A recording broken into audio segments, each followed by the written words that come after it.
It's the conversation, just literally having a relationship with that supplier. And that's when really you get to that next stage of, we've now got a problem, our business is going in this direction, how can we work with you for you to help us? And if you help us, we're going to get more business, we're going to get more sales, that's going to help you as a supplier. And for me, it's such a fundamental transition, but it's not obvious to a lot of organizations when they're just in the trenches trying to focus on getting the product in.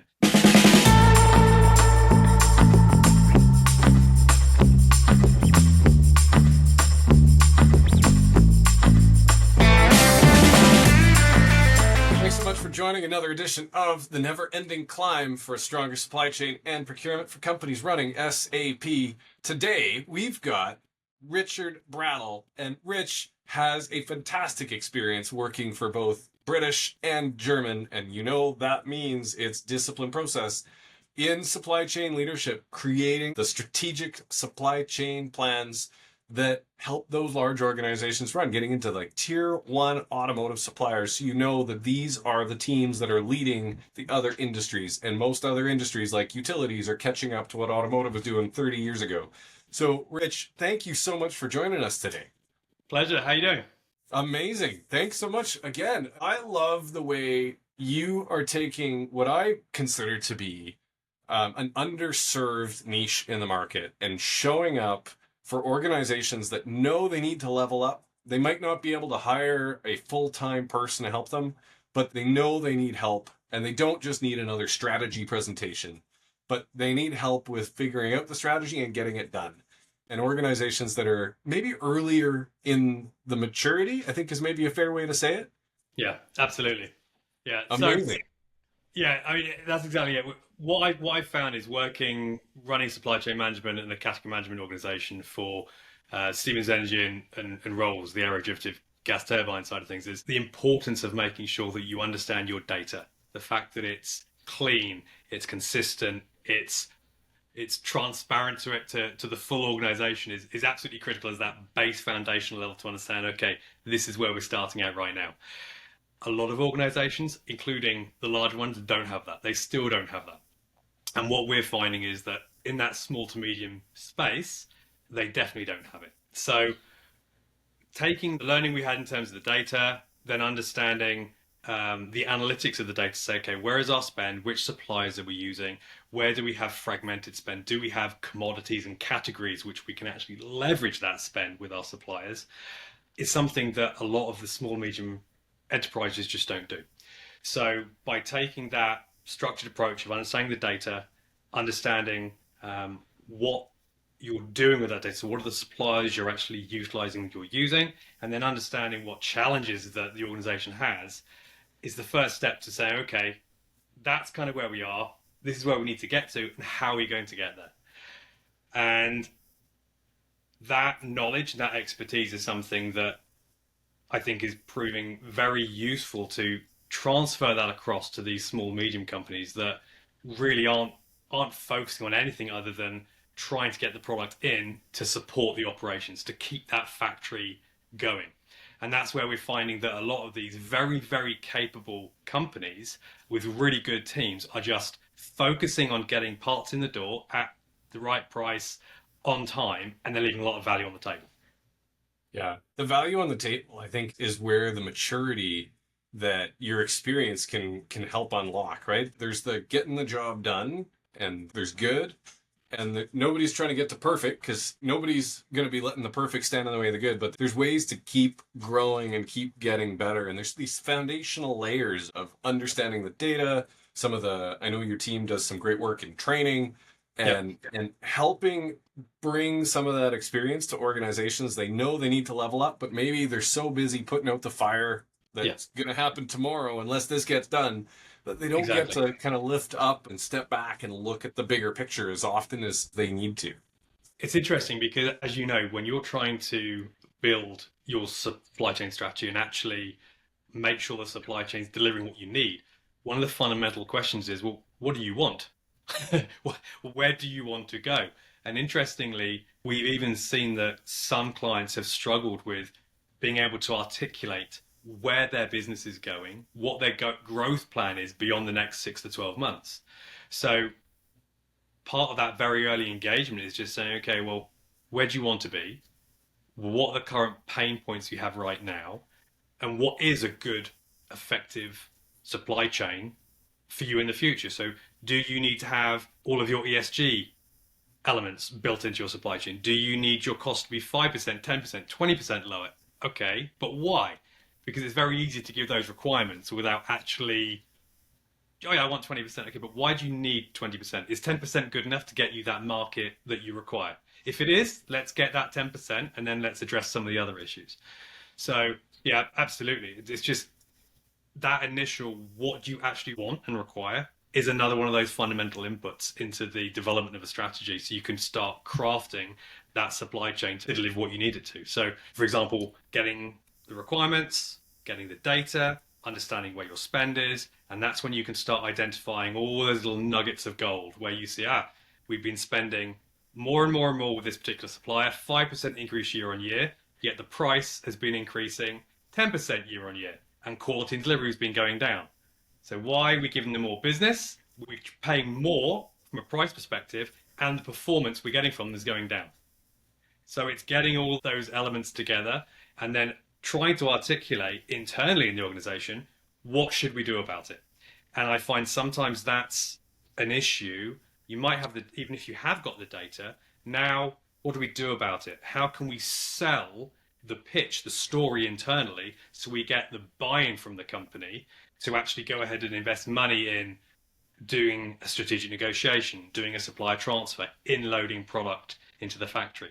So it's so interlinked, associated with getting the requirements, getting the data, the analytics on that data to work out what makes sense in terms of what you need to do, and then do that gap analysis for what are the initiatives that you want to kick off to get the business where you need it to be.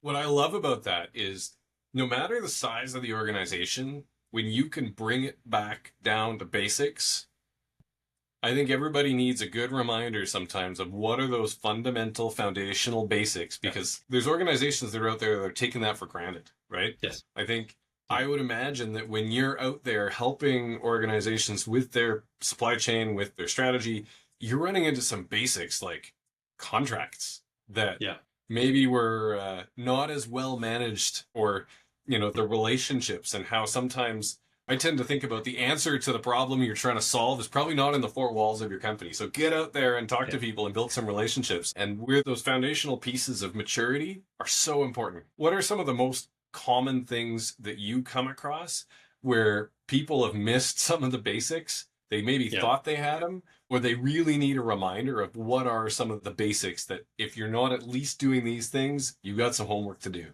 Yeah. I mean, I think contract is the key one because it's the one that blows my mind the most. Coming in, I'm so used to coming from a background whereby I would review the data set, whichever organization I was running, and I would say, okay, what's our spend coverage on a contract? And it's a pretty high percentage usually.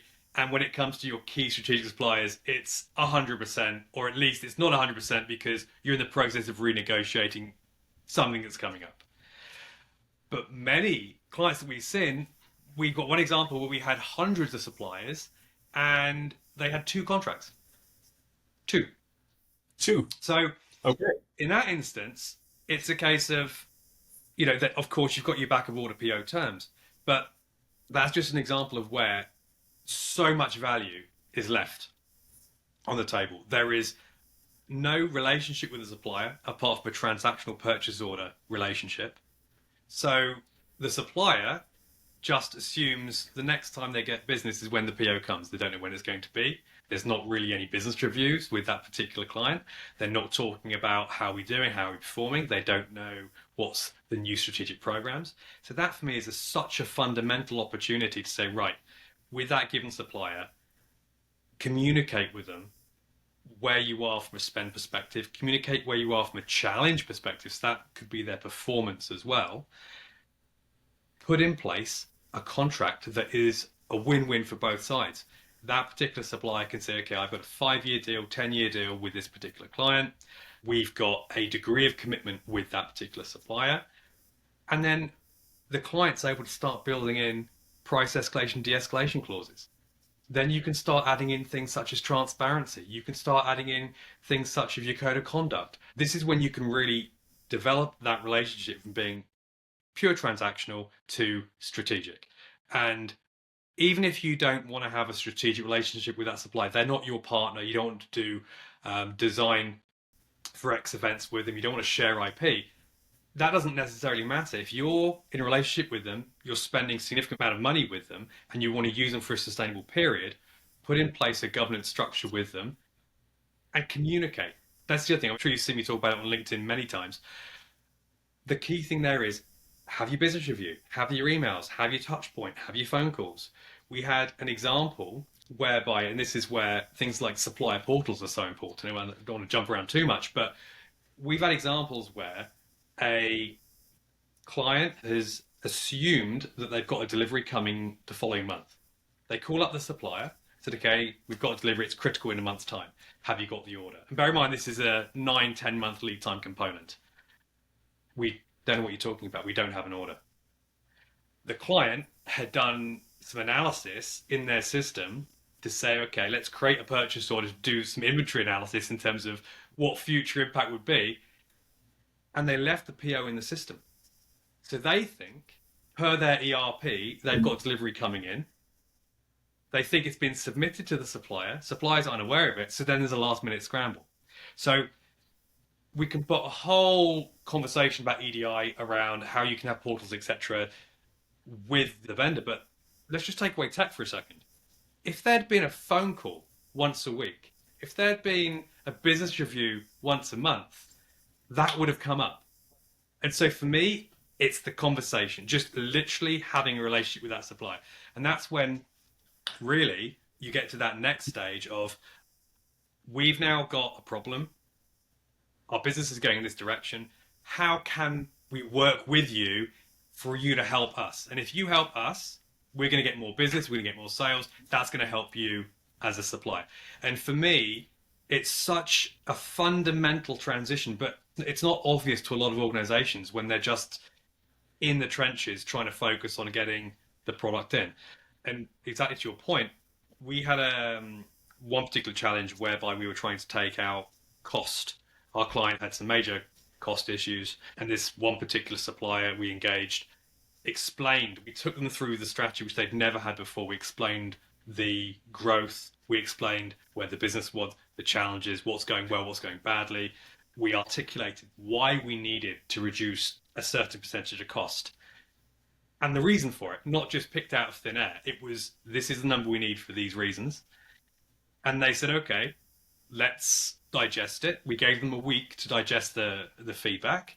A week later, they come back and they had the idea to say, if we were to inload elements of that into your facility, it would avoid us having to do it at our larger facility, which has got all the high cost rates, all the burdens that are there. We were able to get a 21% reduction immediately just by inloading that operation into the factory at our client. In addition to that, the performance with regards to quality delivery, well, delivery, it's there in the factory, so you don't have to wait or worry about things not being done on time. And straight away, the client had the visibility associated with how much is being manufactured, what the scrap rate is, and that's when they can start having the process control to actually make it more efficient and lower cost even further with regards to the application of the product. It was paint that we were talking about. So it's beautiful because you're reaching out, you're having a conversation, and you're yeah, asking for help with the problems that the company is trying to solve. And you're broadening the horizons of where you're looking. Because sometimes the natural reaction is, well, I better grind them on price. Or, hey, we're going to move you to, comically net 365 payment terms. It is starting to get ridiculous. yes, I love the way you demonstrated asking for help solving a problem. And there's a shared goal because there's some shared alignment, shared interest in continuing to do business. And here's the objective. yep, And the problem is we need to achieve a price point that looks like this. How can you help us? Is so much more effective than saying we need a 20% cost reduction. Go, make it happen. or we're Exactly. switching suppliers. And this is sometimes the approach that's taken when people are rushed, when they don't apply some of the people skills to it. And I love the way that Yeah. you approach that. I think there's a lot of opportunity for more organizations to look at the question that they are trying to solve, because it might be a little bit of a bigger picture when they zoom out a little bit. And I think that's, sometimes changing the vendor or something like that isn't the answer. And I love where you went with that. Yeah. It's interesting too because, I mean, don't get me wrong, as it is a spectrum. This is multiple hours of conversation we could have because this is now I love to talk about. But the relationships with those suppliers, there are some suppliers who unfortunately will try and take advantage. They're a monopoly. They will try and absolutely, leverage their monopoly rent. And there are ways to deal with a monopoly supplier. You can, find other ways that you can provide value to them. There are many ways. They might want to get involved on a new dev program. They might want to find a way to get additional business, which tends to be the way with monopolies, to be quite honest with you. But what you can then do is you can say, look, fine, you guys are a problematic supplier. If you don't have any choice to go elsewhere, then put in place a contract, move on and focus elsewhere. Honestly, the recommendation I would have, because your finite resources are better spent focusing on something else. And if you can live with it, focus on getting value elsewhere, improving quality, delivery performance, actually having strategic initiatives with key suppliers who want to work with you. And if you can, get out of that supplier and move elsewhere, because there'll be plenty of other suppliers that will want to work with you. Yeah. So, I would say it doesn't always make sense to invest all the time and effort with that kind of a relationship with a supplier. You need to pick and choose your battles. But as I mentioned before, what I think is absolutely critical is finding a way to communicate regularly with your suppliers. And you might need to prioritize your top 20 odd suppliers based off spend or criticality to have those detailed business reviews, face-to-face meetings, but you can't forget about the rest. You need to have some way to do it. It might be once a year you get together as a virtual.